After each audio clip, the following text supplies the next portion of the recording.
सुहृदं सुलभं सुखदं स्वनुजं च सुखाय ममोघशरम् अपहाय रघुद्वहमन्यमहं न कथञ्चन कञ्चन जातु भजे।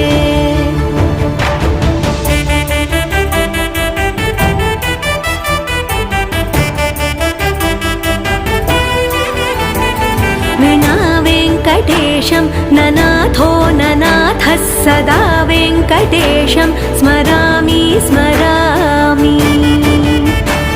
हरे वेङ्कटेश प्रसीद प्रसीद प्रियं वेङ्कटेश प्रयच्छ प्रयच्छ।